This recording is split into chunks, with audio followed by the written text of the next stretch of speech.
Media का काम है आपसे पूछना, आपका काम है बिल्कुल खामोश रहना। रोजेदारों के अजीम मजमे है मुसलमानों, आप आज ये बता दीजिए कि जिस तरह इफ्तार में वक्त से पहले आप गिलास शरबत की पिया नहीं करते, उसी तरह मजमे आम में भी अपने डिसिप्लिन को कभी तोड़ा नहीं करते। हम यहाँ लड़ने या हुकूमत को धमकाने या किसी समुदाय विशेष को ललकारने के लिए नहीं आए हैं, बल्कि जंतर मंतर पर लोकतंत्र और संविधान में दिए गए अपने अधिकार के रक्षा के लिए आए हैं।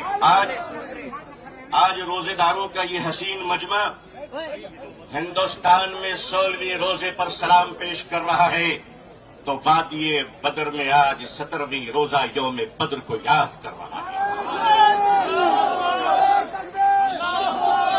जब हक के लिए तुम उठोगे तो अल्लाह तुम्हें कभी मायूस नहीं करेगा, अल्लाह तुम्हें कभी जलील नहीं करेगा। ऐ रोजेदारों के अजीम मजमे है मुसलमानों, आप आज ये बता दीजिए कि जिस तरह इफ्तार में वक्त से पहले आप गिलास शरबत की पिया नहीं करते, उसी तरह मजमे आम में भी अपने डिसिप्लिन को कभी तोड़ा नहीं करते। नारे तकबीर! नारे तकबीर!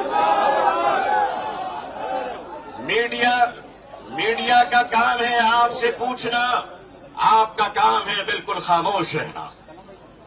आप एतकाफ की नियत कर लें इंशाअल्लाह। मैं अपने मीडिया के भाई बहनों को अच्छी तरह जानता हूं, इन्हीं के बीच तो बड़ा हुआ हूं।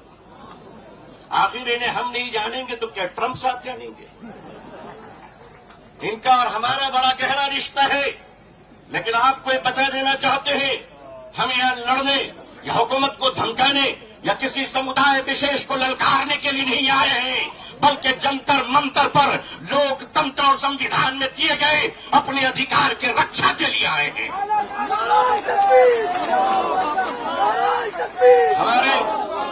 हमारे ऑनरेबल एमपीज जो दूसरे धर्म और समुदाय से ताल्लुक रखते हैं, हम उनका इस्तकबाल और स्वागत करते हैं। मैं उस देश का रहने वाला हूं, मैं भारतीय हूं और भारतीय समाज का हूं। हमने वो परिवार देखे हैं कि जिस परिवार में पत्नी शाकाहारी है और पति मांसाहारी है। एक धर्म पत्नी अपने पति के लिए अंडा गोश्त मछली बनाने के बाद स्नान करती है और खुद सब्जी बनाकर खाती है। मैं पूछता हूं इस देश से, अगर यहाँ एक शाकाहारी पत्नी मांसाहारी पति के साथ अपने जीवन को बिता सकती है, तो हिंदू और मुसलमान इस देश में साथ में क्यों नहीं रह सकते?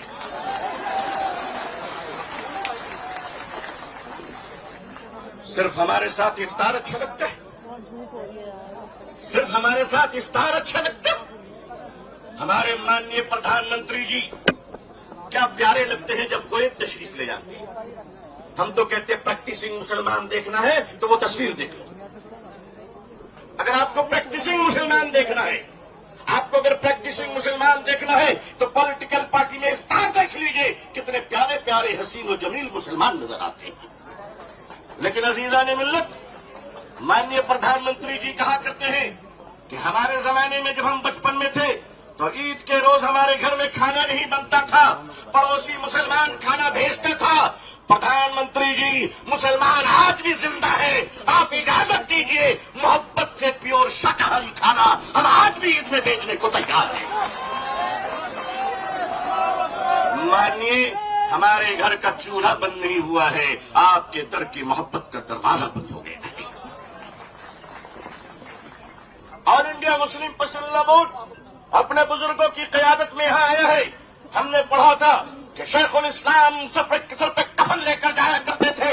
हमने पढ़ा था कि शेखुल हिंद कफन लेकर जाया करते थे।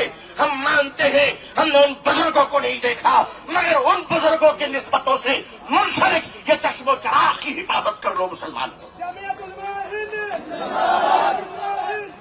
मुसलमानों, आज अपनी क़यादत की हिफाजत कर लो और क़यादत पर एतमाद कर लो। इंशाअल्लाह याद रखना, हम इस्लाम की भी हिफाजत करेंगे।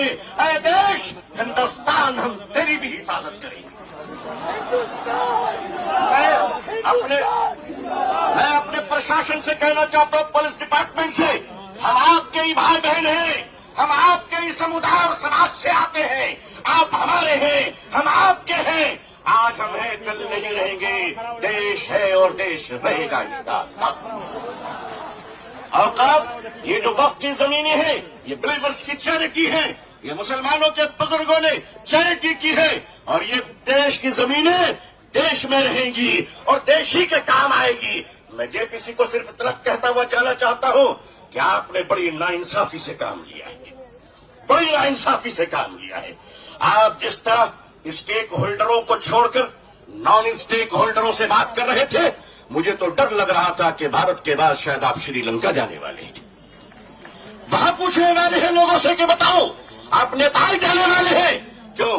भारत में बांग्लादेश की हसीना अच्छी लगती है, हिंदुस्तान का हुसैन भाई अच्छा नहीं लगता, नहीं अच्छा लगता। आखिर हम आपके हैं, आप हमारे हैं। आइए हम देश को एक पावरफुल शक्ति बनाएं, भारत को एक गौरवशाली देश बनाएं। हिंदुस्तान जिंदाबाद।